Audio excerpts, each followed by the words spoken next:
दीड दमडीचा भाजीपाला आणायला गेले आणि 25,000चं नुकसान करून आले।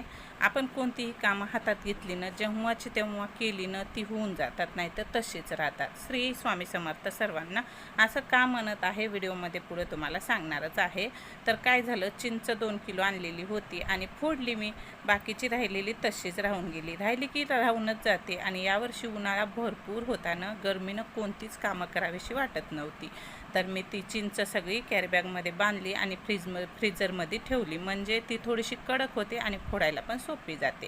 त्यानंतर माझी आवराआवर केली, चहा वगैरे घेतला, दिवा लावला। दिवा लावल्याच्या नंतर मी तारक तीर्थ करायला बसले। आता पहिल्या व्हिडिओमध्ये सांगितलेलं आहे तसं मी दररोज तारक तीर्थ करीत असते। आणि हा जे दिवा लावलेला आहे ना, तुपाचा दिवा आहे आणि तुळशीच्या काडीचा दिवा केलेला आहे, वाळलेली तुळस असते ना त्याचा। तर मग तारक तीर्थ केलं, तर स्वामीचं दर्शन घेतलं, म्हणजेच रोज मुजरा पण घालीत असते मी।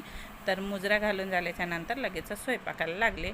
पोळ्या तर होत्या, चला म्हणलं आता भाजीच करायची आहे। मस्त फुलगोबीची भाजी केलेली आहे। याची काय रेसिपी तुमच्यासोबत शेअर करीत नाही, कारण नेहमी व्हिडिओमध्ये आपल्या रेसिपी चालूच असते, त्यामुळं आणि सिंपल पद्धतीनं केलेली आहे, जशी माझ्या घरी खातात तशी। हे बघा, दीड दमडीचा भाजीपाला आणायला गेले आणि 25,000चं नुकसान करून आले। म्हणजेच काय, आमच्या शेजारीच आमच्या ननंदबाई राहतात, त्यांचे मिस्टर आणि माझे मिस्टर दोघेजण गेले होते। शनिवार बाजार भरतो परभणीमध्ये, मग बाजार आणायला गेले आणि दोघांची तिथं चुकामुक झाले।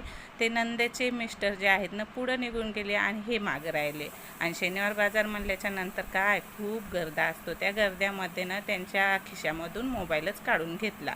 न्यू मोबाईल होता, माझ्या मिस्टरचा नाही बरं का, नंदेच्या मिस्टरचा मोबाईल काढून घेतला कोणतरी, आणि न्यू आहे आणि त्याचे पैसेही पूर्ण फिटलेले नाहीत।